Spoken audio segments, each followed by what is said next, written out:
നമ്മുടെ യുവത്വം നിലനിൽക്കണം എന്നുണ്ടെങ്കിൽ നമ്മുടെ സ്കിന്നിന്റെ ആ ഒരു ഇലാസ്റ്റിസിറ്റി മെയിൻറ്റെയിൻ ചെയ്യാൻ പറ്റണം അല്ലെ. നമ്മുടെ സ്കിന്നിന് വലിയ ചുളിവുകൾ വരാതെ, മുഖം തൂങ്ങിപ്പോകാതെ, നമ്മുടെ മുടിയുടെയും സ്കിന്നിന്റെയും തിളക്കം നിലനിർത്തുകയും കണ്ണുകളുടെ ആ ഒരു ഭംഗി നിലനിർത്തുകയും ചെയ്യുമ്പോഴാണ് നമുക്ക് അത്യാവശ്യം പ്രായമായിരുന്നാലും ചെറുപ്പമുണ്ട്, യുവത്വമുണ്ട് എന്ന് പറയാൻ സാധിക്കുന്നത്.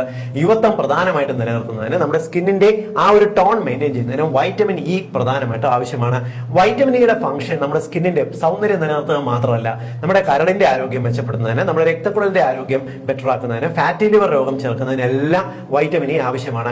വൈറ്റമിൻ ഇ പ്രധാനമായിട്ട് ശരീരത്തിൽ കിട്ടുന്ന ചില ഇനം ഭക്ഷണങ്ങൾ പറഞ്ഞുതരാം. പ്രധാനമായിട്ടും ബദാമാണ്. ദിവസവും 17 മുതൽ 25 ബദാം വരെ കുതിർത്തിട്ട് കഴിക്കാൻ നോക്കുക. ഉയർന്ന അളവിൽ വൈറ്റമിൻ ഇ അടങ്ങിയിട്ടുണ്ട്. രണ്ടാമത്തത് സൺഫ്ലവർ സീഡാണ്. സൺഫ്ലവർ സീഡ് സാധാരണ പക്ഷികൾക്കൊക്കെ കൊടുക്കാൻ വേണ്ടി നമ്മൾ വാങ്ങിക്കും, മനുഷ്യർ കഴിക്കാറില്ല. സൺഫ്ലവർ സീഡ് റോസ്റ്റ് ചെയ്ത് കഴിക്കുന്നത് നല്ലതാണ്. അതേപോലെ നാച്ചുറൽ വൈറ്റമിൻ ഇ അത്യാവശ്യം നല്ല അളവിൽ അടങ്ങിയിട്ടുള്ള മറ്റൊരു ഭക്ഷണമാണ് ചീര. പതിവായിട്ട് ആഴ്ചയിൽ 2-3 ദിവസമെങ്കിലും ചീര കഴിക്കാനായിട്ട് നോക്കുക. അതേപോലെ തന്നെ നിലക്കടല അഥവാ കപ്പരണ്ടി അത്യാവശ്യം നല്ല അളവിൽ വൈറ്റമിൻ ഇ അടങ്ങിയിട്ടുള്ളതാണ്.